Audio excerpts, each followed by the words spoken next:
This one right now is actually the third interview that I had as a part of my Computex coverage for Dell. It was with Matt McGowan. He's responsible for the G-series devices. We obviously talked about that, but also how those compete, or maybe not so much, with the Alienware devices and a lot of other things interesting for gamers. So I hope you'll like it. It will be interesting, and I would say let's just get to it. So it would be very nice if you could maybe introduce yourself to the audience so they know who you are and what you do. Sure. My name is Matt McGowan. I'm the Director of Product Management for G-Series notebooks. For everyone who doesn't know it, it's pretty much what Alienware is. I mean, you are what Inspiron is for XPS, G-Series is for Alienware, right? Similar. I think that's a fair assessment. From a CPU GPU perspective, we have very similar commodities or components that Alienware has. Mm-hmm. Same with the screens. We have a very similar screens, but Alienware, we don't cut any corners. We really look at providing the best of the best with regards to weight, build quality, size, lighting, everything. Within G-Series, we're building gaming products for consumers that maybe have more of a budget. And so we have to make different sets of trade-offs when it comes to that stuff. So as an example, where Alienware would use magnesium alloy, we use stamped aluminum. So it's heavier. We can still get as thin, but we have to use that in order to save cost. How do you actually find the sweet spot? Because that's something that I noticed, for example, on the very first G-Series. Yeah. At least in Germany, we only got the HD TN panel, so quality-wise it was not that good. In the US, you got already the better version. And for example, like you said, Alienware just used the best of the best. It's pretty easy to get that done. But if you have to find the proper sweet spot, because for example, if you take maybe into consideration, if you pay like 100 less and you get a worse screen, maybe it's sometimes better to get a better screen and pay a little bit more. So how do you find that sweet spot?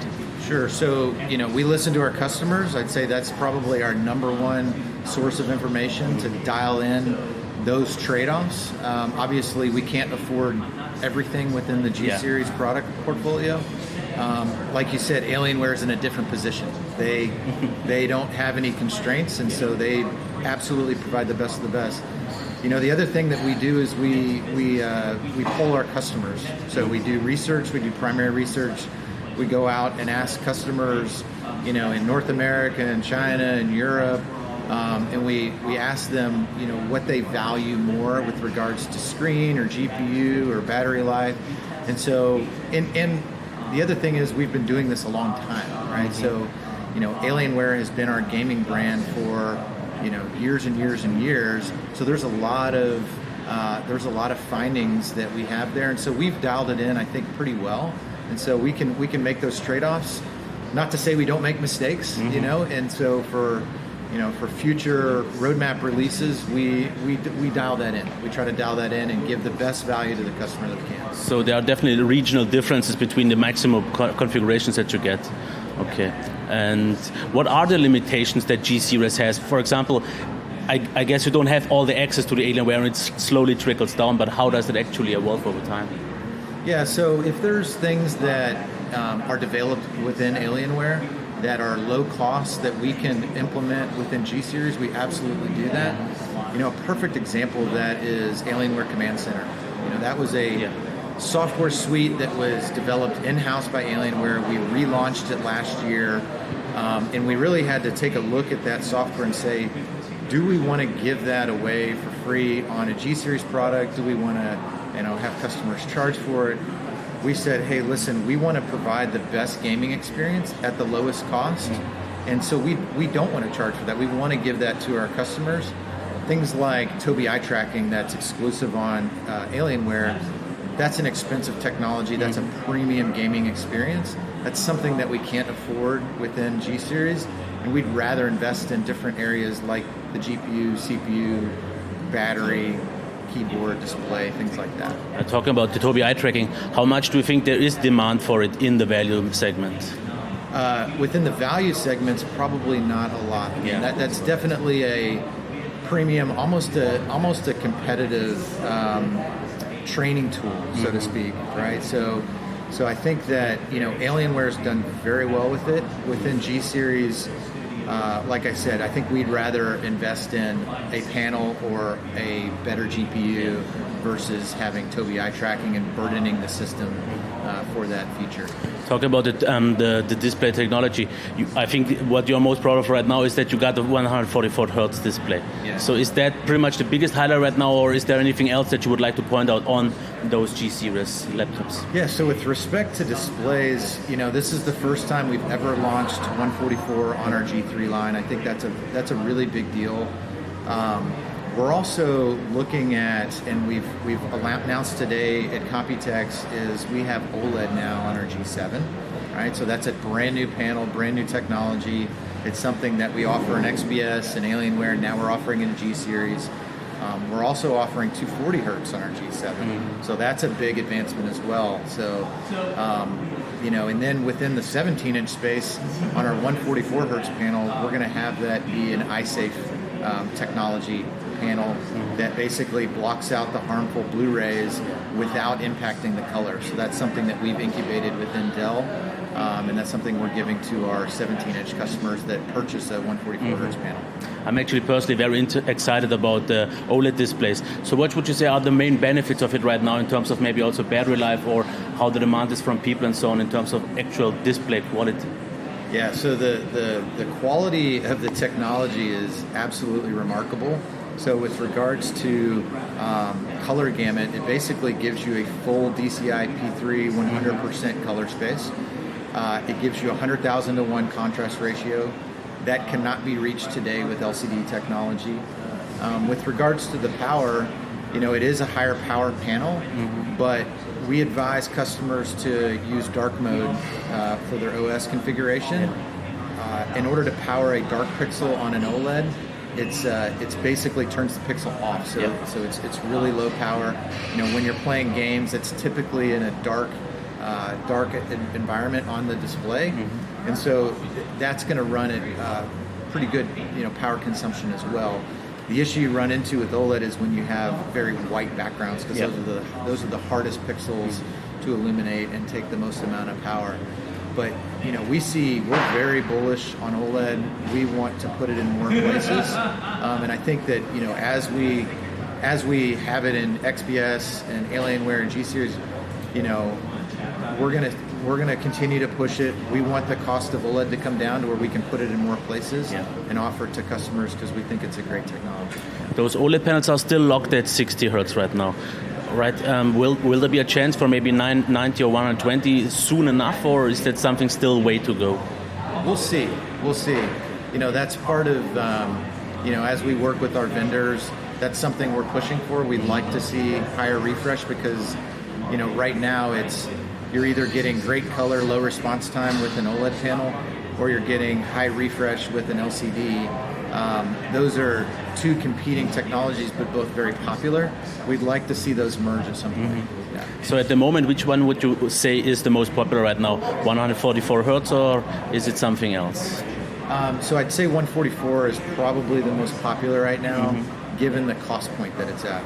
I would say that if you had OLED at that cost point, that price point, it could be I don't know, because it's really a subjective assessment of the user of what they care about more. Do they care about high refresh, long battery life, or do they care about this fantastic front of screen experience with high contrast ratio and low response times? Well, judging from experience from gamers, I would expect them to go for the high refresh rate usually still. But what I also want to know, since we talked about price, what do you think is the most commonly taken configuration? Is it more at the low end or at the higher end already? Because if you go to the higher end, you could already maybe think about getting a lower end Alienware. So where does this kind of stand?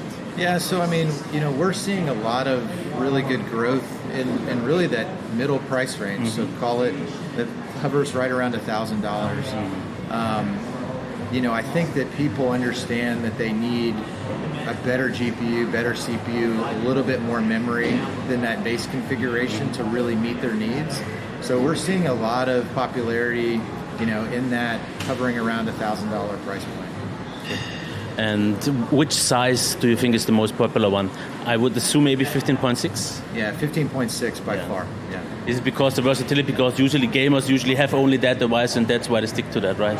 I think so. I think there's an element of portability, right? And they use these devices for other things, not just gaming. And so, as they're taking this around and using it in coffee shops or taking it and using it for schoolwork. 15 inch is a very nice size platform where the screen's large enough that they still can game comfortably, but it's small enough that they can drop it in their bag and take it with them. Next thing is, for example, due to Alienware, we have a long time experience already, also trickled down to the G series. And now with, I think what I've seen, MSI with Legion and also HP Omen are pushing way more, but I guess you still have the upper hand. But how do you stand out compared to these? What would you say? So I'd say that, our competitors make good products as well. We're offering a wide range in the portfolio between G Series and Alienware. I think if you're a consumer that wants to get into the Alienware ecosystem and has the budget to do so and really wants that ultimate gaming machine, Alienware is going to be your best bet.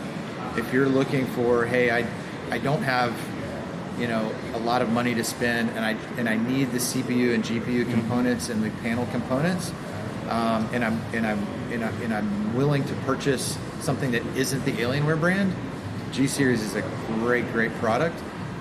Within each of those price categories, we try to provide the highest amount of value to the customer. So, and like I said on a previous question, we're constantly assessing, constantly asking customers, constantly asking ourselves and challenging ourselves to make sure we're delivering the appropriate amount of value.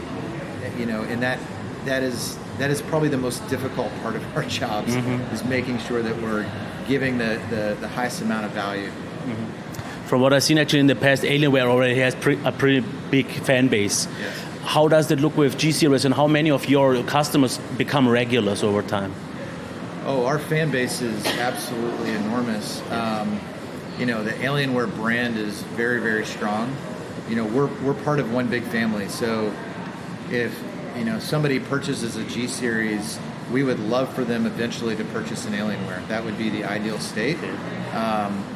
So we don't look at it as competition. We look at it as being part of a full Dell Technologies portfolio.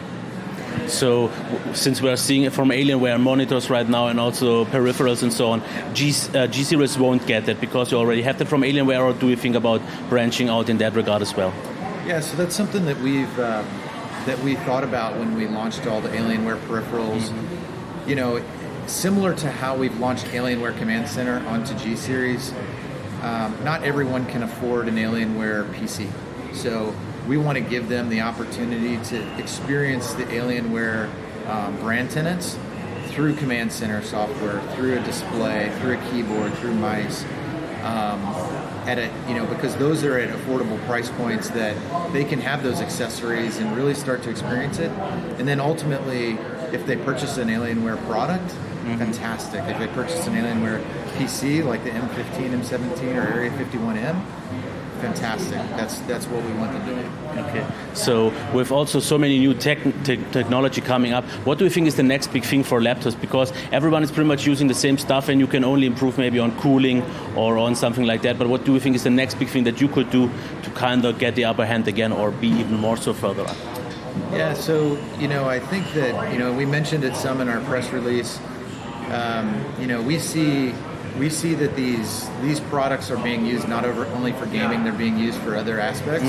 And so as the popularity of gaming continues to grow, we see opportunities to create different types of products. They may not all look at first glance like a gaming product. They may be other things, but they have the core components of a gaming product.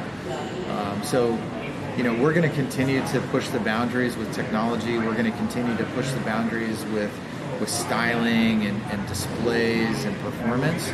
And so you're going to see a lot more products from us in the future. If I already mentioned actually earlier that you take a lot of feedback. From where do you actually mostly pull that from? Is it from forums or reviews, or what kind of other sources do you mostly take influence from? Yeah, so we look at a lot of different sources.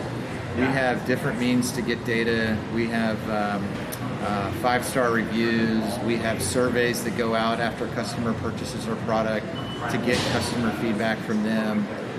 We look at forums. We look at articles, product reviews from folks like yourself. We look at a lot of different sources, and then we validate those assumptions down the road, right? So if we hear feedback, we go back to our quality and engineering teams. We assess, what we can do to make those customers happier. We look at it more broadly to say, how do we improve the portfolio as we move forward? So we're constantly making adjustments to make sure we're delivering and putting the best product on the table. Could you maybe point out something that you've changed due to the feedback of the community? Something maybe big?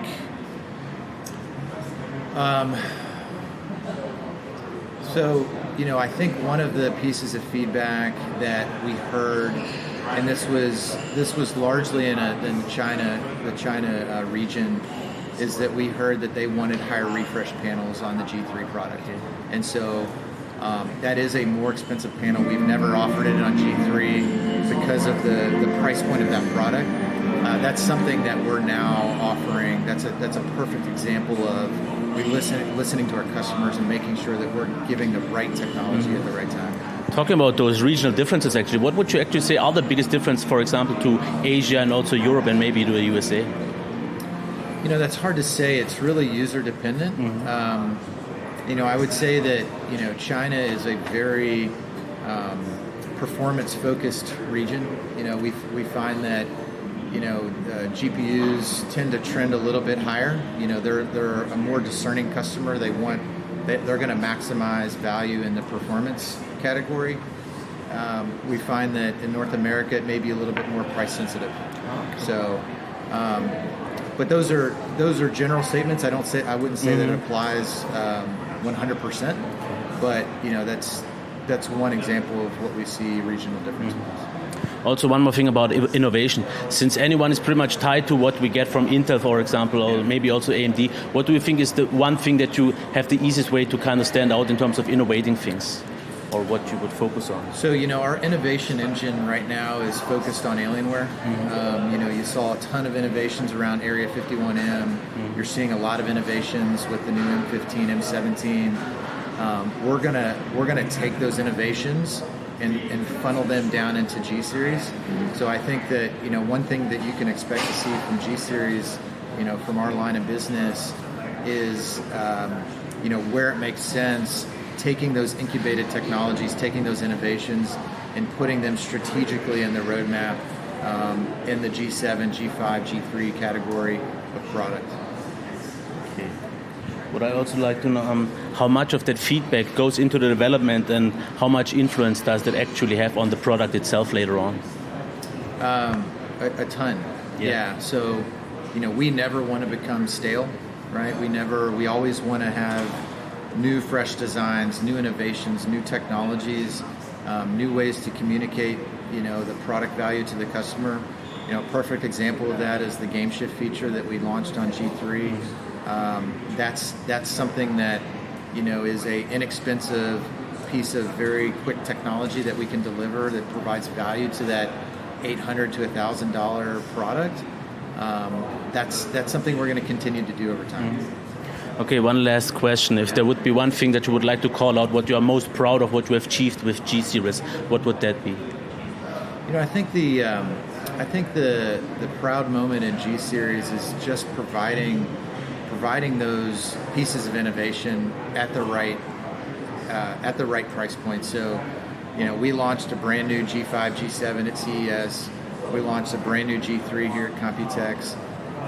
You're seeing OLED panels. You're seeing 240 hertz panels. You're seeing 144 hertz at price bands never before seen. You're seeing RGB keyboards. You're seeing new innovative features like Game Shift. You're seeing Alienware Command Center, which is a very powerful gaming software suite delivered to all G Series customers. So, we're going to continue to deliver that level of innovation time and time again, and that's what I'm most proud of the past year, I'd say. So I'd be right if I would say, especially if you're looking at the value segment, the two most important things are listening to the feedback and also finding that sweet spot.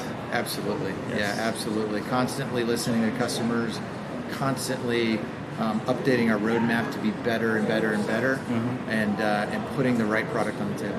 Okay, thank you so much, and I hope it works out for the better. Thank you so much. Yeah, Okay. appreciate it.